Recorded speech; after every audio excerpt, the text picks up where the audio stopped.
Salut la team, j'espère que vous allez bien. Aujourd'hui, on va parler des directs, d'accord?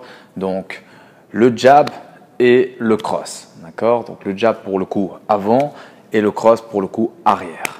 À tout de suite.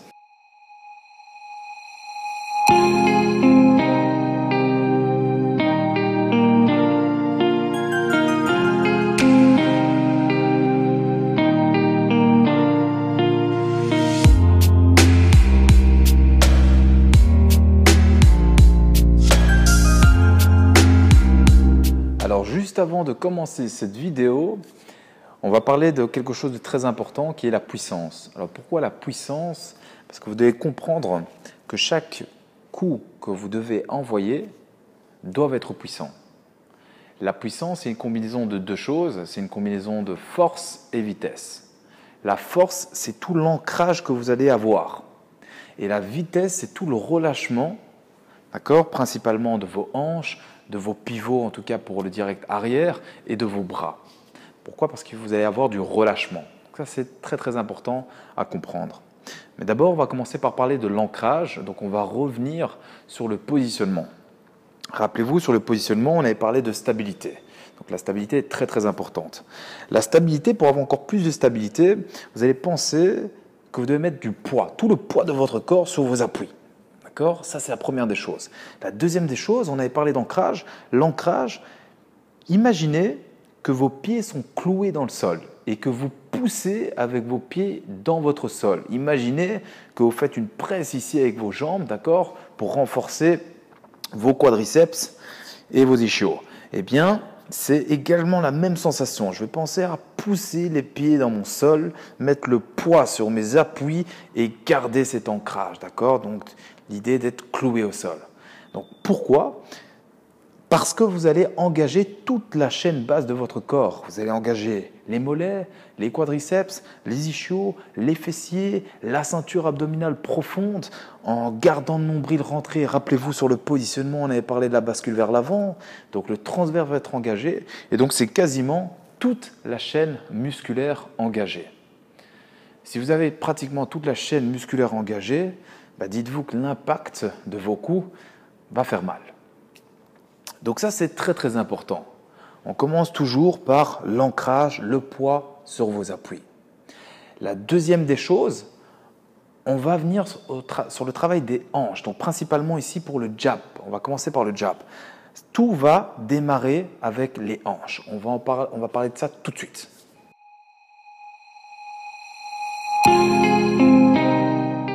Ok, alors maintenant les hanches. Donc les hanches ont un rôle plus qu'important. La première des choses, c'est que vous devez penser que vous frappez toujours votre adversaire avec vos hanches et pas avec vos bras. Pourquoi?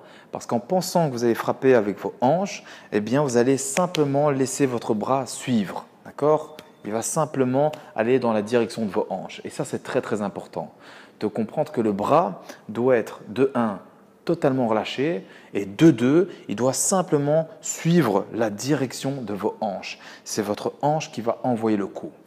Je vais vous donner un petit exemple.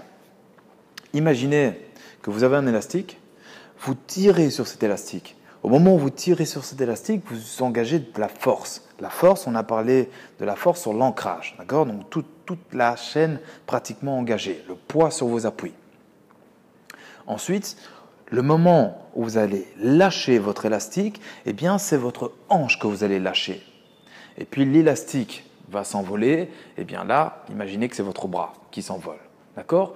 Donc, c'est très très important de comprendre que tous les coups doivent être envoyés avec vos hanches. D'accord? Que ce soit gauche, droite. Ok? Gauche pour le jab, droite pour le direct arrière. Me concernant, si vous êtes gaucher, c'est le contraire bien sûr. Ok? Donc ça, c'était pour la hanche, pour le jab principalement.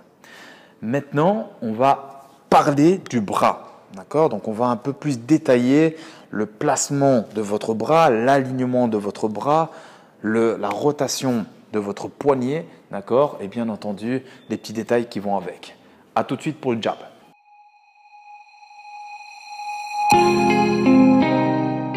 Donc pour le jab. Alors pour le jab, ce qu'on va d'abord comprendre, c'est comme je vous l'ai expliqué, le bras doit simplement suivre la hanche. Donc, ce qu'il faut comprendre, c'est que le coude doit rester aligné, d'accord, à l'intérieur et dans le même alignement de votre hanche. Donc de ne pas avoir le coude relevé de cette façon-là. Si votre coude est relevé de cette façon-là et que vous envoyez votre coup, automatiquement, l'épaule sera relevée, donc ce sera téléphoné, l'adversaire va le voir. Et comme je l'ai expliqué dans la vidéo du positionnement, eh bien, vous aurez beaucoup de chances de recevoir le coup avant même de le toucher. Ça, c'est la première des choses. La deuxième des choses, si vous avez déjà le coude ouvert, vous allez avoir le réflexe d'aller jeter votre épaule, donc d'envoyer votre jab avec votre bras et non pas avec les hanches. Ça ne va pas suivre, la mécanique ne va pas suivre. Donc, bien garder les coudes à l'intérieur. Pensez que vous devez toujours garder ce contact avec les côtes. Ça, c'est la première des choses. La deuxième des choses, l'alignement. Donc, le coude doit être linéaire. Pensez à ce que votre coude puisse être toujours dans la direction de votre sol. Et c'est au dernier moment que vous allez faire une rotation. D'accord ? Je vais faire une rotation avec mon poignet et mon poing.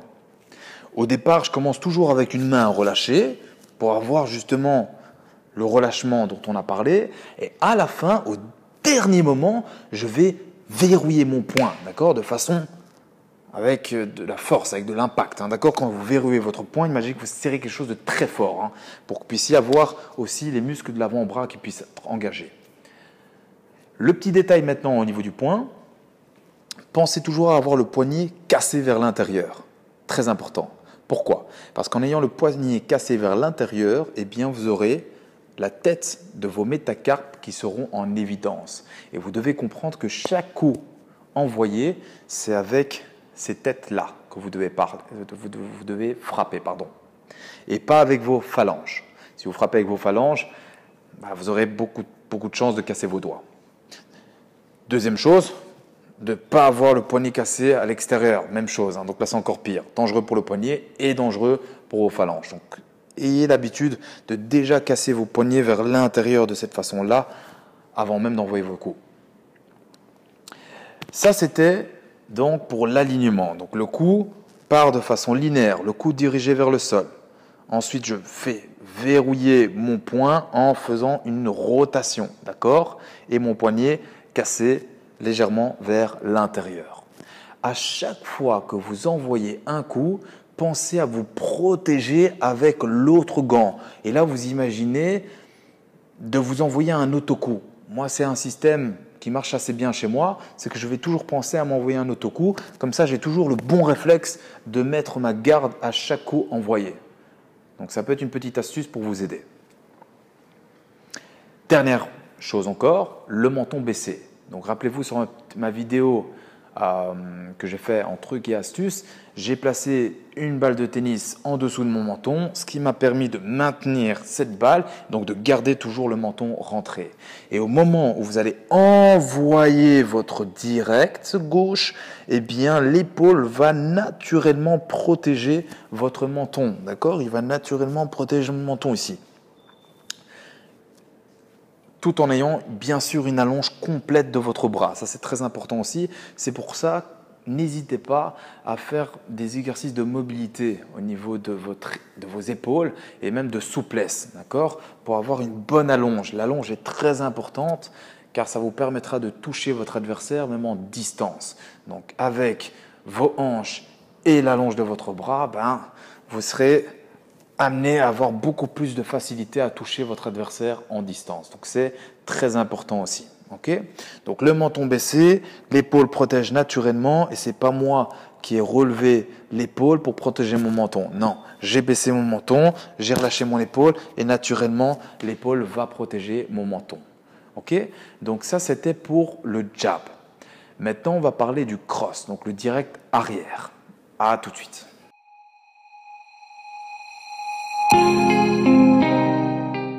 Maintenant, on va parler du direct arrière. Donc, le direct arrière, il y a une petite chose qui va se rajouter, c'est que vous allez pivoter votre cheville. D'accord ? Donc, vous allez pivoter votre pied arrière.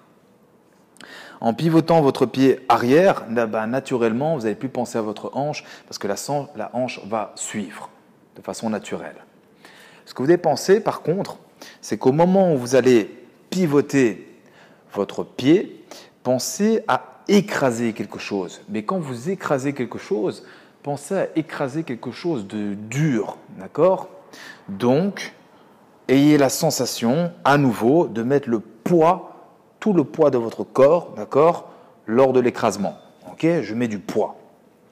Ensuite, pour ramener la vitesse, donc nous on a l'ancrage qui est toujours là, bien entendu, ok, les appuis, le poids de corps, l'explosivité.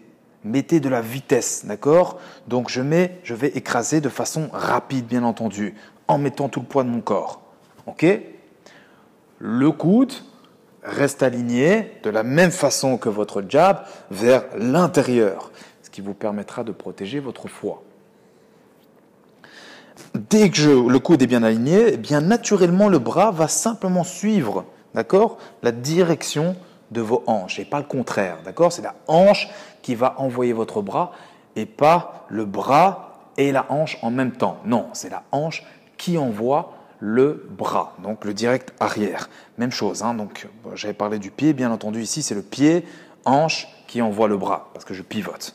C'est la petite touche différente. Et le reste, c'est la même chose. Donc, c'est-à-dire qu'on a toujours le cou linéaire, le coude dirigé vers le sol. C'est au dernier moment où je vais faire ma rotation, frapper avec la tête de mes métacarpes. Le menton est baissé, l'épaule protège naturellement.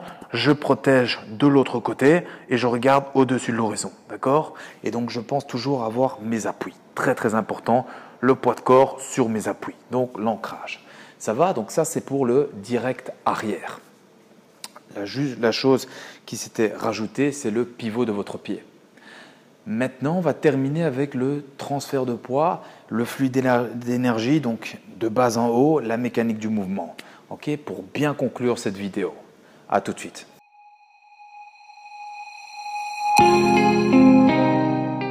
Ok, maintenant on va juste conclure avec le flux d'énergie, la mécanique du mouvement. Donc rappelez-vous, hein, donc l'élastique qu'on tirait, je tire mon élastique, je vais engager de la force, donc je suis face à mon adversaire, je vais engager de la force avec mon ancrage, le poids de corps sur mes appuis, d'accord? J'ai quasiment toute la chaîne musculaire engagée.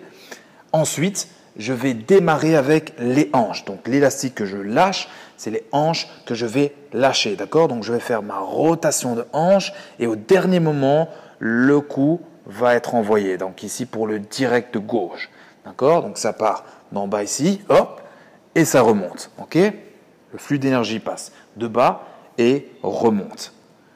Donc l'élastique que j'ai lâché, c'est la hanche qui envoie le coup et le bras simplement lâché, d'accord, de façon la plus rapide possible, bien entendu, pour toucher l'adversaire, hein, d'accord, bien entendu.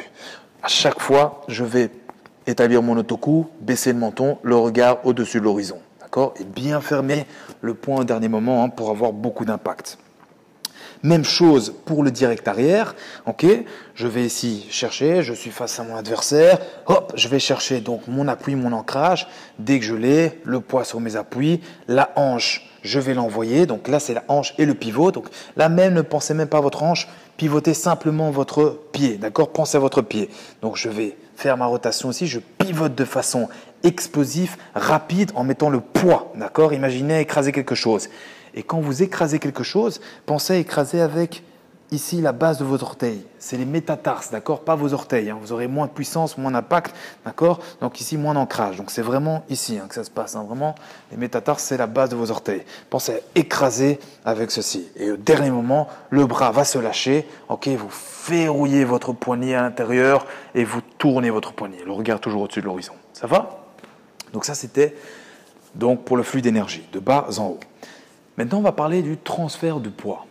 Le transfert de poids, c'est de comprendre qu'au moment où vous allez envoyer votre gauche, vous allez bien sûr chercher ce poids, d'accord? Vous allez chercher cet ancrage sur votre pied gauche, d'accord? Sur votre appui gauche. Mais l'erreur à ne pas faire, et ça on le voit généralement, encore une fois, chez les débutants bien sûr, mais c'est normal, c'est que quand le coup est envoyé, eh bien, on se penche légèrement vers l'avant. Donc on a mis tout le poids sur la jambe gauche et on perd du poids sur la jambe arrière. Et donc là, ça devient un danger parce que j'ai moins de puissance, forcément, parce que j'ai moins de chaîne engagée et j'ai une perte d'équilibre. Donc là, c'est très dangereux sur le contre. Okay, et même chose pour le direct arrière. Donc je vais mettre mon poids ici sur ma jambe arrière et donc je perds du poids sur ma jambe gauche. Manque d'équilibre de nouveau et moins de puissance et en plus beaucoup trop de distance. Donc très important, le transfert de poids, en fait vous perdez jamais de poids. Le transfert de poids, c'est juste une façon de comprendre qu'au moment où vous envoyez votre coup, d'accord, ici j'envoie le direct gauche, je transfère du poids sur ma droite, mais sans perdre du poids sur ma gauche. C'est ça en gros le transfert de poids, d'accord? Même chose ici avec mon direct arrière. Donc j'ai été chercher l'ancrage nécessaire, j'ai envoyé mon direct au moment où j'ai bien entendu envoyer mon direct, j'ai transféré tout de suite du poids. Pour comprendre que le poids ne se retrouve pas sur une jambe ou l'autre, il se retrouve sur les deux jambes. Mais bien sûr, on le charge d'un côté, d'accord, pour démarrer, et puis le transfert de poids se fait naturellement. Donc, ce que vous devez réellement comprendre, c'est que le poids doit être toujours sur les deux jambes. Vous perdez jamais de poids. Vous transférez de poids, mais vous ne perdez jamais de poids. Donc ça, c'est très important de ne pas faire ces erreurs, d'accord, de vous pencher quand vous envoyez un jab ou vous penchez vers l'arrière quand vous envoyez un direct arrière. Non, gardez toujours cet ancrage, cette stabilité pour emmagasiner toute la force nécessaire qu'on a besoin. D'accord? Donc faites attention à ça, c'est l'erreur qu'on voit assez fréquemment. Donc ça, c'était pour les directs. Donc les directs, que ce soit le jab et le cross. J'espère que ça vous a plu. Je vais vous montrer ça en démo tout de suite.